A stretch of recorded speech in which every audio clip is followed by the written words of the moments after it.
আসসালামু আলাইকুম, সবাইকে স্বাগত জানাচ্ছি নিউজ ইনসাইডে। পুরান ঢাকায় একটা বড় ঘটনা ঘটেছে। একজন ব্যক্তিকে প্রকাশ্য দিবালোকে সবার সামনে খুবই নির্মমভাবে হত্যা করা হয়েছে এবং সেই দৃশ্য ভিডিও ধারণ এবং সোশ্যাল মিডিয়ায় সেটা ছড়িয়ে পড়েছে। সারা দেশে ব্যাপক রকমের প্রতিক্রিয়া সৃষ্টি হয়েছে, অনেকেই ক্ষোভ প্রকাশ করছেন এবং দোষীদের ইতিমধ্যে গ্রেপ্তার করা হয়েছে।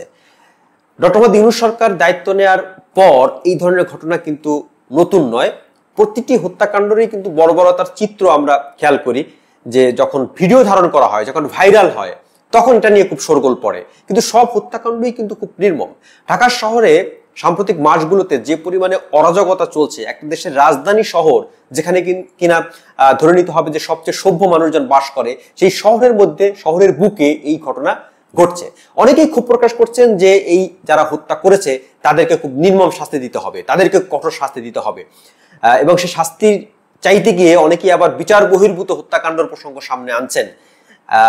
যে কোনো ঘটনার এই যে আমাদের অপরাধগুলো ঘটছে, আমরা কেউ কিন্তু তলিয়ে দেখছি না এগুলো কেন ঘটছে। পুরান ঢাকার এই ঘটনাটি যদি আমরা একটু ব্যাখ্যা করি, তাহলে এই ঘটনাটা কেন ঘটলো, আর এই ধরনের ঘটনা কি নতুন, এর আগে কি হয়নি? প্রকাশ্য দিবালোকে মানুষ হত্যার ঘটনা এই পুরান ঢাকায় আছে। বিশ্বজিৎ হত্যাকাণ্ডের কথা আমরা জানি, মুরাদনগরে যে ঘটনাটি ঘটলো সেটা তো কম বর্বর নয়।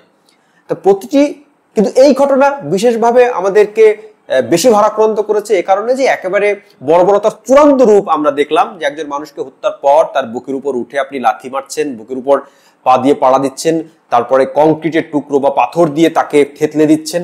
তো এই বর্বরতার জায়গায় বাংলাদেশ কিভাবে পৌঁছলো? স্বাধীনতার এই যে 5 দশকেরও বেশি সময় পরেও আমরা যে বর্বর পর্যায়ে আছি এখনো, এর কারণ কি? এর কারণ হচ্ছে আমাদের রাজনীতি এখন পর্যন্ত ঠিক হয়নি। রাজনীতি আপনার সবকিছু ডিটারমাইন করে দেবে। আমাদের রাজনীতি একটা বিভৎস রাজনীতি, এবং পুরো রাজনীতির চক্র যদি আপনি খেয়াল করেন, এটা চাঁদার একটা চক্র আছে। এই যে হত্যাকাণ্ড দেখুন, রুট লেভেলের একটা যতটুকু জানা যাচ্ছে গণমাধ্যমের খবর, যে তাদের ব্যবসায়িক দ্বন্দ্ব, চাঁদার ভাগ বাটোয়ারা, এসব নিয়ে এই ঘটনা ঘটে থাকতে পারে। এবং যারা তদন্ত করছেন তারা এটা এখন বলছেন যে পুরোপুরি তদন্ত শেষ হয়নি, দোষীদের গ্রেপ্তার করা হয়েছে, তাদেরকে শাস্তির মুখোমুখি করা হবে, জিজ্ঞাসাবাদ করলে পুরো ঘটনা জানা যাবে।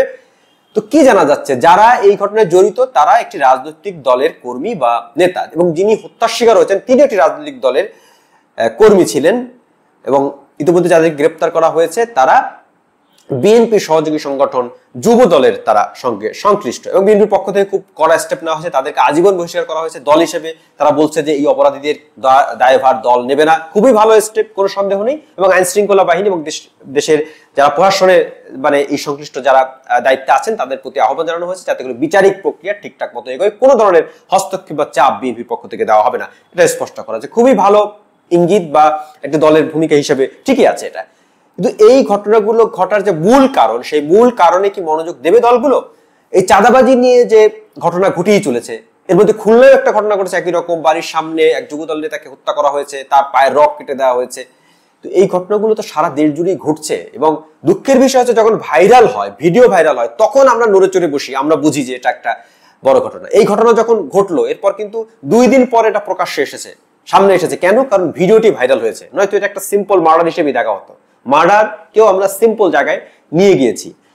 বাংলাদেশের যত খুনাখুনি হয়, এই খুনাখুনির একটা প্রধান কারণ হচ্ছে রাজনৈতিক টাকা। এই চাঁদাবাজি হয় যে চাঁদাবাজির টাকা ভাগ বাটোয়ারা নিয়ে, এবং চাঁদাবাজির শিকার যারা হন তারা তো মুখ বুঝে চাঁদা দিয়েই দেন, কিন্তু দলের যারা নেতা কর্মী আছেন তাদের একেবারে টপ টু বটম এই চাঁদার, মানে সংগঠনের টপ টু বটম যারা আছে সবাই এই চাঁদার ভাগ বাটোয়ারা পান। রাজনীতিটাই চলছে মূলত চাঁদার টাকায়, জবরদস্তিমূলক চাঁদার টাকায়। সেখান থেকে আমরা বেরিয়ে আসতে পারলাম না। এবং আমাদেরকে যদি এই রাজনীতিটা যদি আমরা ঠিক করতে না পারি, রাজনৈতিক যে পুরনো বন্দোবস্ত, মানে এই যে চাঁদাবাজি দিয়ে রাজনীতি করা, এটা যদি বন্ধ করা না যায়, তাহলে এইরকম খুন খারাপি তো থামবে না।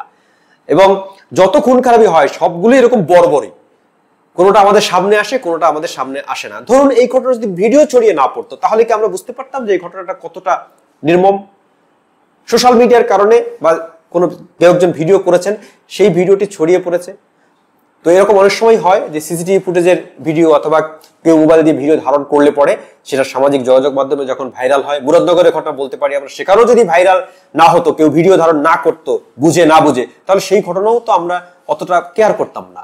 স্রেফ পত্রিকায় 2-3 লাইন লিখে বা কোনো গণমাধ্যমে অল্প বিস্তরে এসে এটা শেষ হয়ে যেত। বাংলাদেশের প্রতিটি হত্যাকাণ্ড, প্রতিটি নৃশংসতা, সব ঘটনাই নৃশংস, এবং সেই ঘটনাগুলো যখন ভিডিও করা না হয়, ভিডিও ধারণ না করা হয়, ততক্ষণ পর্যন্ত আমাদের টনক নড়ে না। আমরা মনে করি যে ওই ঘটনা ছোট। বর্বরতার সঙ্গে বাংলাদেশের রাজনীতির সম্পৃক্ততা রয়েছে এবং রাজনৈতিক এই দুর্বৃত্তায়ন এটা বন্ধ করা না গেলে, যেটা এখন পুরনো বন্দোবস্ত বলা হচ্ছে, বন্ধ করা না গেলে কিন্তু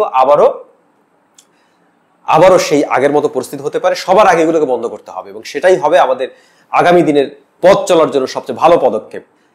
দর্শক, আজ এ পর্যন্তই। সবাই ভালো থাকবেন। কথা হবে পরবর্তী কোনো ভিডিওতে। আপনারাও মতামত জানাবেন যে এই দুর্বৃত্তায়ন, এই খুনোখুনি বন্ধ করার জন্য আসলে কি করণীয়।